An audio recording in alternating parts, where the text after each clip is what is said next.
Hello everyone, today I'm going to show you how to make the Bao Buns from the Pixar short, Bao. This short film was directed by Domi Shi, and actually the recipe I'm sharing is the same one shared by Domi Shi's mom. I followed this recipe as closely as I could, and in this video I'll show you all the steps and my lessons learned along the way so that you can make these too. Let's jump right in and make some Bao Buns. Step 1. Mixing the flour and yeast. Now this would work if you use instant yeast, but for me I had active dry, so if you have the same, you'll just need to get the 3/4 teaspoon of yeast proofed in about 1 cup of lukewarm water heated to 105 to 115 degrees Fahrenheit. Let this sit about 5 minutes until you get some nice bubble action going. Now, regarding the flour, the recipe card doesn't note the type. For Bao Buns, it's all about the fluffiness in my opinion, so to help with this, you'll want to use something that'll form less gluten, like a cake flour, if you can. All-purpose might be okay, but the lower protein content of cake flour allows for the dough to be lighter and fluffier, which is great for Bao Buns. Good news though, I know how to turn all-purpose flour into cake flour. Here's how to do it. Simply combine 110 grams of all-purpose flour with 16 grams of cornstarch through a fine mesh strainer, and now you have 1 cup of cake flour. For this recipe we need 4 cups of flour, so in total I used 330 grams of all-purpose flour and 64 grams of cornstarch, all sifted through a fine mesh strainer and whisked together very lightly. Step 2. Add water and knead until a solid ball forms. The recipe card shows this done by hand. I started mine in a stand mixer. Add the proofed yeast mix water directly to the flour and mix this together until a solid ball forms. Step 2, part B. If it gets too sticky, add more flour. If it gets too dry, add more water. In my case, I started way under the 500 milliliter amount listed on the recipe card, mostly because I forgot. But good thing this note for adjusting was here. Mine was definitely too dry, so I added another 1/2 to 3/4 cup of water. So in total, I probably did 1.5 to 1 3/4 cup of water. In your case, follow Domi's mom's advice. Watch your dough, and if it gets too sticky, add flour, and if it gets too dry, add water. I ended up finishing the kneading by hand so I could get the feel just right. Now the interesting thing about this dough is it's not like bread dough. We aren't really looking to develop tons of gluten, but we do want a solid ball that isn't dry or sticky. Once you get a ball that doesn't feel dry or sticky to you, it's all done. Don't sweat it. Don't overthink it. Step 3. Let the dough rise for about 2 hours.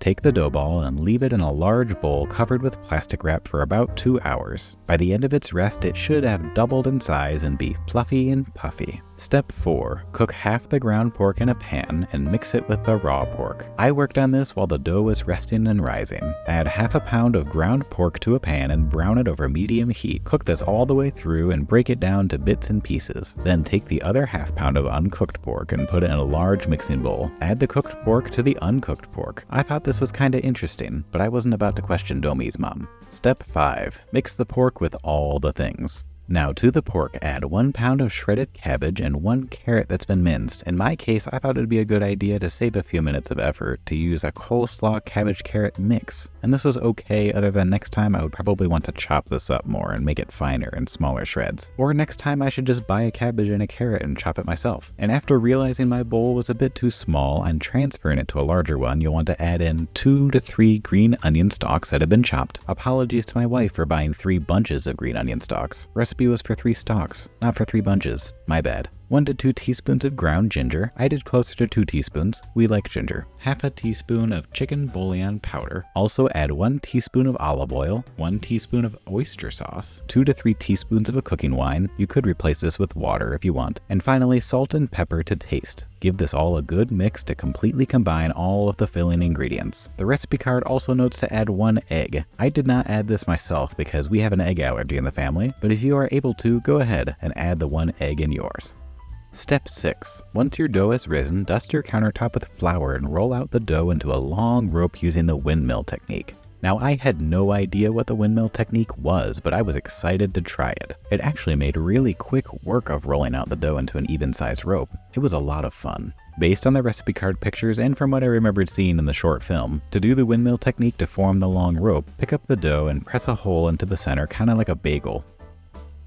Then turn it in circles like a windmill and magically watch as before your eyes a long, even-sized rope starts forming. This technique was very cool. Keep turning it in circles until the long rope is all formed, then either pull it apart to complete the rope or cut with a knife. And just like that, a long dough rope. Step 7. Cut the dough rope into 1/2-inch pieces. Roll out each piece into a wrapper. This part seemed pretty straightforward to me. Cutting and rolling out thin was simple enough. What I was not prepared for was the challenge that Step 8 would bring.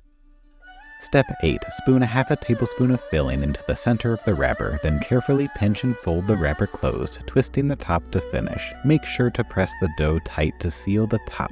And Step 8 comes with some nice pictorials of how to fold the bao bun wrappers closed. Easy as that. For me, not so much. I found this to be quite challenging at first. My wife and I were looking up different videos for how to do wrap and fold bao buns, recalling how it looked in the short film, but I'm not gonna lie, it took a bit of practice. The key at the beginning that helped us get used to it was to start with less filling. As we got better closing the wrapper up with a small amount of filling, we were able to increase the amount we were adding to really fill up the buns. Basically, to fill the wrapper, you'll add however much you feel comfortable fitting into the center. Start with less if it's your first time, then pick up the edges and begin pleating, kind of like you would a pie crust. I'm also not good at pleating pie crusts, so that might have been a big part of my struggle with these. Pleat and crimp the edges all the way around the filling, making sure to keep it inside, then press the top closed, give a little twist, and voila, a cute little bao bun. Now, a lot of ours here weren't picture perfect, maybe mostly mine. We had a lot of trial and error. The good news I can tell you though is that these are delicious either way, so just try it and have fun. If you want to make them picture perfect, I definitely recommend looking up some tutorial videos on bao bun wrapping. There are lots out there. Either way, they'll taste great, so fear not.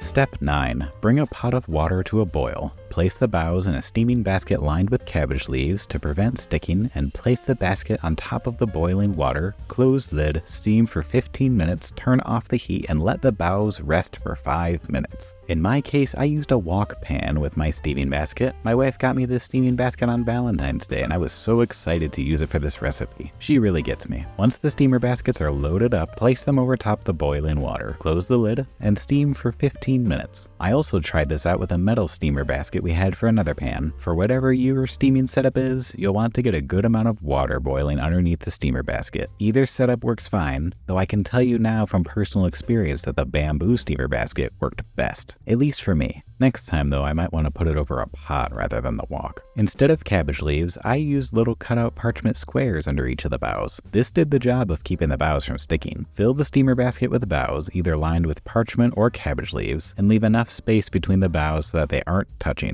These will expand and get a bit larger while they steam. Once they are all cooked, let them rest in the steamy sauna with the heat off for about 5 minutes. Step 10. Eat or adopt as your surrogate child. At last, my favorite step. The baos are ready to eat or adopt. These baos are best eaten warm and fresh. The dough is super soft and fluffy. The filling complements it perfectly and has great flavor. I was real happy with how much these felt like the ones from the short film. And they should, given this recipe card was the inspiration for the baos from the short film altogether.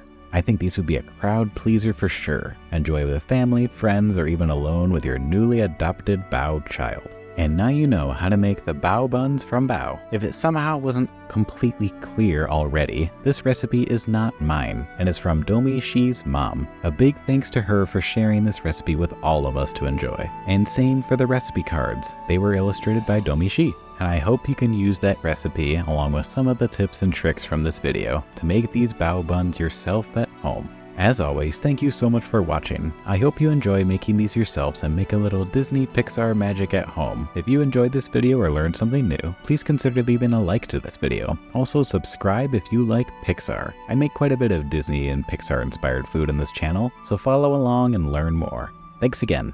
See you next time.